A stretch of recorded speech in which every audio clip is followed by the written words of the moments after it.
Assalamualaikum warahmatullahi wabarakatuh. Kami dari kelompok 9 akan mempresentasikan hasil kerja dari kelompok kami mengenai sistem ekskresi pada manusia, di mana beranggotakan yang pertama Laili Lutfiana, yang kedua ada Rena Triandini, dan yang ketiga ada saya sendiri yaitu Wasya Sugiyati. Untuk mempersingkat waktu, saya akan langsung membacakan materi yang pertama, di mana manusia memiliki sistem ekskresi di mana terdiri dari hati, ginjal, paru-paru, dan kulit. Dan pengertian dan fungsi sistem ekskresi pada manusia, di mana sistem ekskresi merupakan sistem yang berperan dalam proses pembuangan zat-zat yang sudah tidak diperlukan ataupun zat sisa ataupun zat-zat yang membahayakan bagi tubuh dalam bentuk larutan. Ekskresi merupakan proses pengeluaran zat sisa metabolisme seperti CO2, H2O, NH3, zat warna apedu, serta asam urat. Zat sisa hasil metabolisme yang tidak diperlukan oleh tubuh akan dikeluarkan melalui alat ekskresi. Adapun fungsi dari sistem ekskresi antara lain yang pertama adalah untuk membuang limbah yang tidak berguna dan beracun dari dalam tubuh. Yang kedua adalah untuk mengatur konsentrasi dan volume cairan tubuh ataupun osmoregulasi. Yang ketiga ada mempertahankan temperatur tubuh dalam kisaran normal atau termoregulasi. Lalu yang keempat ada homeostatis. Beberapa istilah yang erat kaitannya dengan ekskresi. Yang pertama ada defekasi. Defekasi adalah proses pengeluaran sisa pencernaan makanan yaitu berupa feses. Yang kedua ada ekskresi. Ekskresi adalah pengeluaran zat sisa metabolisme yang tidak berguna bagi tubuh. Lalu yang ketiga ada sekresi. Sekresi itu adalah pengeluaran getah oleh kelenjar pencernaan ke dalam saluran pencernaan.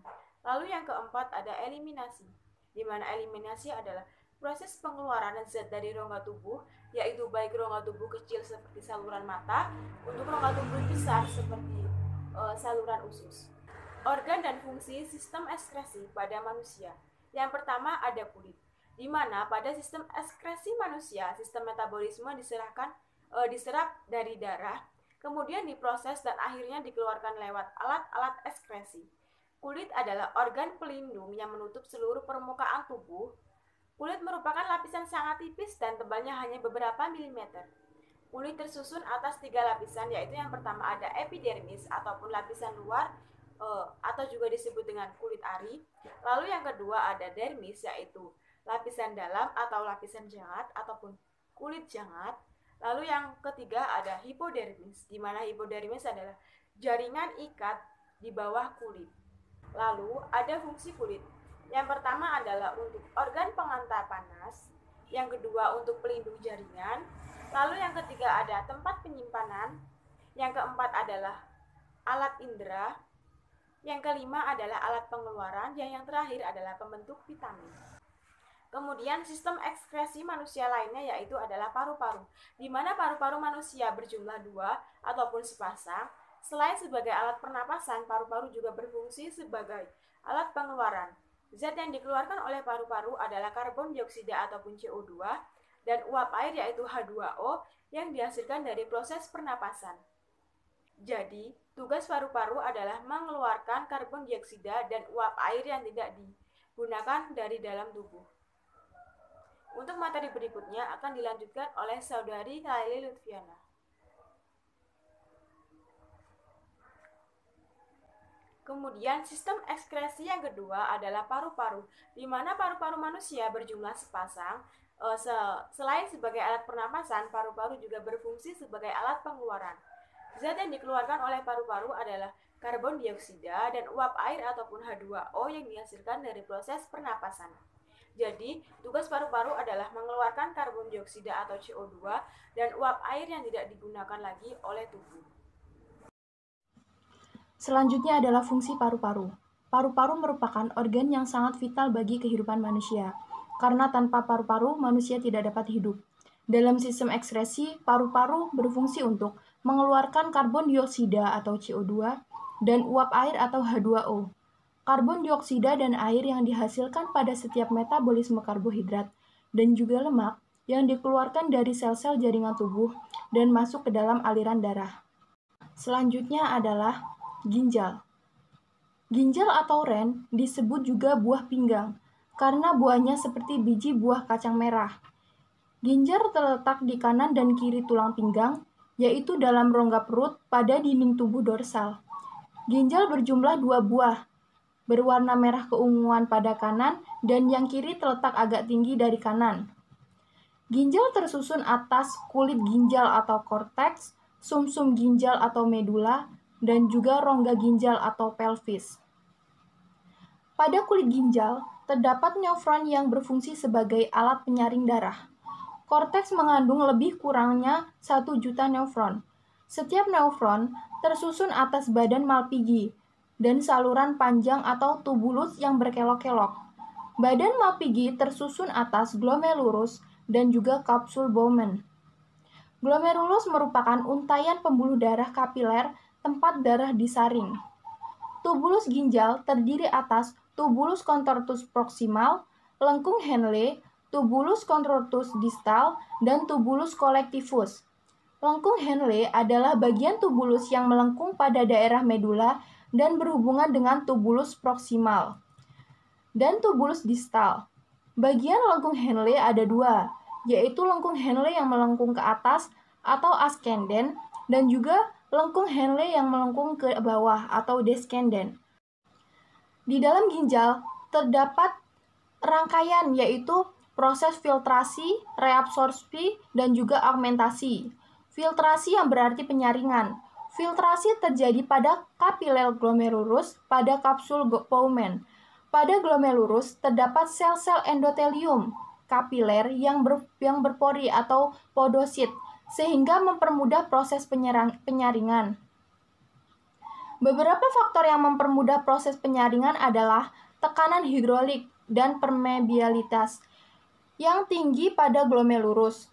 Selain penyaringan, di glomerulus terjadi pula pengikatan kembali sel-sel darah, keping darah, dan sebagian besar protein plasma. Hasil penyaringan di glomerulus berupa filtrat glomerulus, yaitu urin primer yang komposisinya serupa dengan darah, tetapi tidak mengandung protein. Pada filtrat glomerulus masih dapat ditemukan asam amino, glukosa, natrium, kalium, dan garam-garam lainnya. Kemudian ada reabsorpsi, yang berarti penyerapan kembali. Volume urin manusia hanya 1% dari filtrat glomerulus. Oleh karena itu, 99% filtrat glomerulus akan direabsorpsi secara aktif pada tubulus contortus proximal dan terjadi penambahan zat-zat sisa serta urea pada tubulus contortus distal. Substansi yang masih berguna seperti glukosa dan asam amino dikembalikan ke darah. Sisa sampah kelebihan garam dan bahan lain pada filtrat dikeluarkan dalam urin. Setelah terjadi reabsorpsi, maka tubulus akan menghasilkan urin sekunder yang komposisinya sangat berbeda dengan urin primer. Pada urin sekunder, zat-zat yang masih diperlukan tidak akan ditemukan lagi. Sebaliknya, konsentrasi zat-zat sisa metabolisme yang bersifat racun bertambah. Misalnya ureum dari 0,03 dalam urin primer dan mencapai 2% dalam urin sekunder. Selanjutnya ada augmentasi. Augmentasi adalah proses penambahan zat sisa dan urea yang mulai terjadi di tubulus contortus distal. Komposisi urin yang dikeluarkan lewat ureter adalah 96% air, 1,5% garam, 2,5% urea, dan sisa substansi lain. Misalnya pigmen empedu yang berfungsi memberi warna pada bau dan urin. Fungsi ginjal. Ginjal yang pertama berfungsi untuk menyaring dan membersihkan darah dari zat-zat sisa metabolisme tubuh.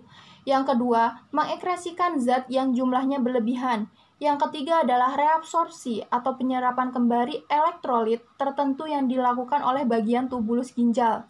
Yang keempat adalah menjaga keseimbangan asam basa dalam tubuh manusia. Yang kelima adalah menghasilkan zat hormon yang berperan membentuk dan mematangkan sel-sel darah merah di sumsum tulang.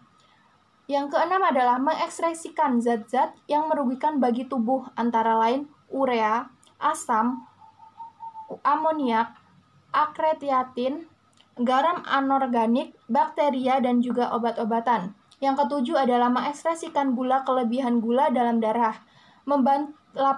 Membantu keseimbangan air dalam tubuh, yaitu mempertahankan tekanan osmotik ekstraseluler. Yang kesembilan adalah mengatur konsentrasi garam darah, dan keseimbangan asam basa darah. Organ hati.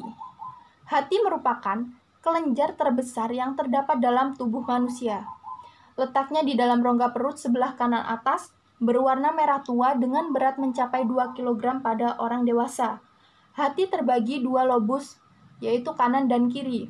Hati mendapat suplai darah dari pembuluh nadi dan pembuluh gerbang dari usus. Hati dibungkus oleh selaput hati atau kapsula hepatika. Hati terdapat pembuluh darah dan empedu yang dipersatukan selaput jaringan ikat atau kapsula Gleason.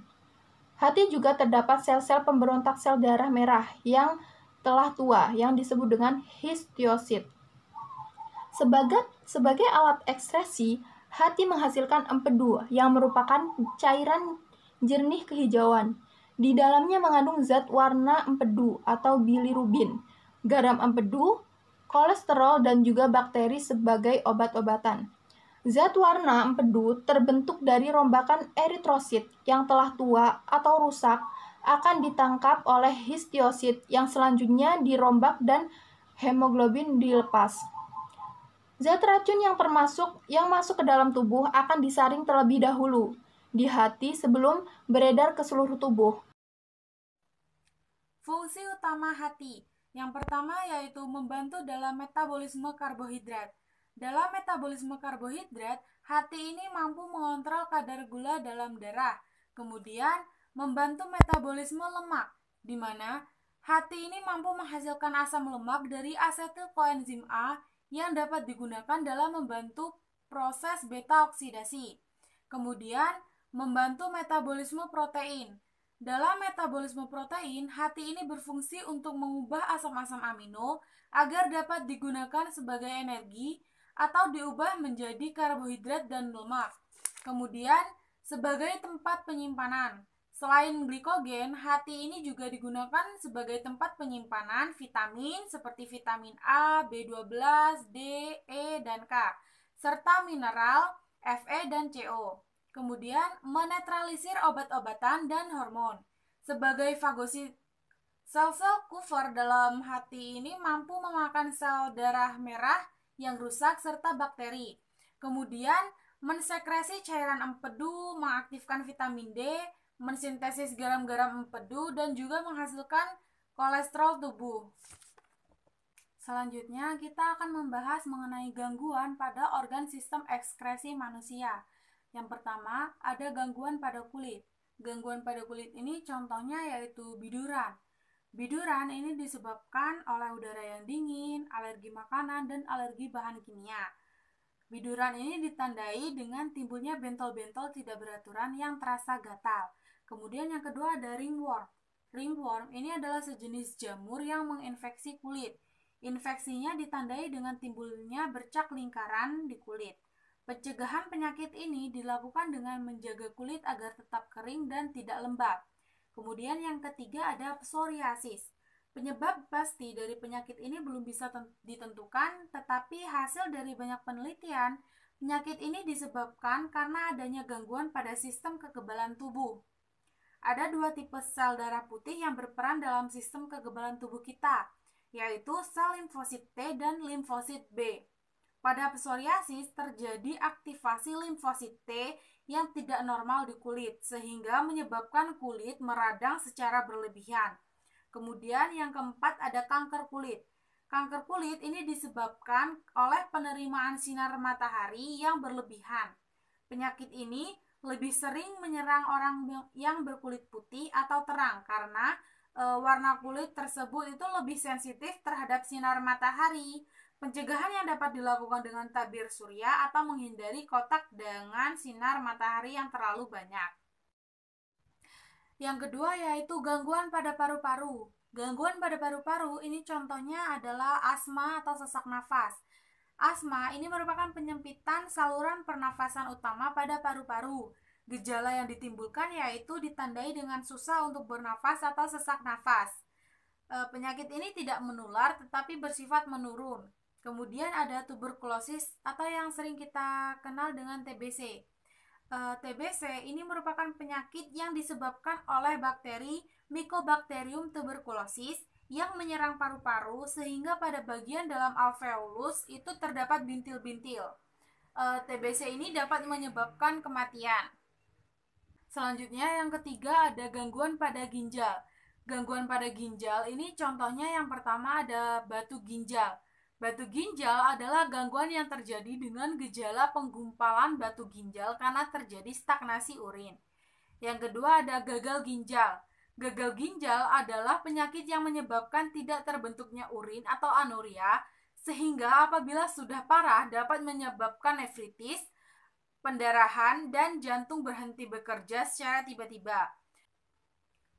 Yang ketiga ada nefritis. Nefritis terjadi karena infeksi oleh bakteri Streptococcus pada nefron. Akibat infeksi ini, protein dan sel-sel darah akan keluar bersama urin. Kemudian yang keempat ada sistis. Sistis adalah gangguan kelainan pada ginjal manusia yang berupa radang pada membran mukosa yang menjadi pelapis kandung kemih. Kemudian yang kelima ada diabetes insipidus. Diabetes insipidus terjadi karena di dalam tubuh kekurangan hormon antidiuretik atau ADH sehingga volume urin yang dihasilkan dapat mencapai 30 kali dari volume urin normal. Akibatnya, penderita menjadi sering buang air kecil. Yang keenam ada albuminaria. Penyakit ini disebabkan oleh kegagalan proses penyaringan protein sehingga urin mengandung protein. Yang ketujuh ada diabetes mellitus atau kencing manis. Diabetes mellitus dapat disebabkan karena kekurangan insulin. Akibatnya, kadar glukosa darah meningkat. Kemudian yang kedelapan ada anuria. Anuria ini merupakan kegagalan ginjal karena kerusakan di glomerulus sehingga tidak ada urin yang dihasilkan oleh penderita. Yang keempat yaitu gangguan pada hati. Gangguan pada hati contohnya yang pertama yaitu penyakit kuning. Penyakit kuning disebabkan oleh tersumbatnya saluran empedu yang mengakibatkan cairan empedu tidak dapat dialirkan ke dalam usus 12 jari sehingga masuk ke dalam darah dan warna darah menjadi kuning. Kulit penderita tampak pucat kekuningan, bagian putih bola mata berwarna kekuningan, dan kuku jari pun berwarna kuning. Hal ini terjadi karena di seluruh tubuh terdapat pembuluh darah yang mengangkut darah berwarna kekuningan karena bercampur dengan cairan empedu. Yang kedua ada hepatitis. Hepatitis ini terdiri dari hepatitis A, hepatitis B, hepatitis C, hepatitis D, dan hepatitis E. Kemudian yang ketiga ada yellow fever. Yellow fever disebabkan oleh flavirus, virus RNA yang termasuk dalam grup B arbovirus dari famili Togaviridae. Yellow virus ditandai dengan timbul secara mendadak dengan gejala demam tinggi, tubuh sangat lemah, dan pada penyakit yang berat dapat terjadi muntah berdarah, albuminuri, jaundice, yang dapat diikuti kematian penderita akibat terjadinya emboli.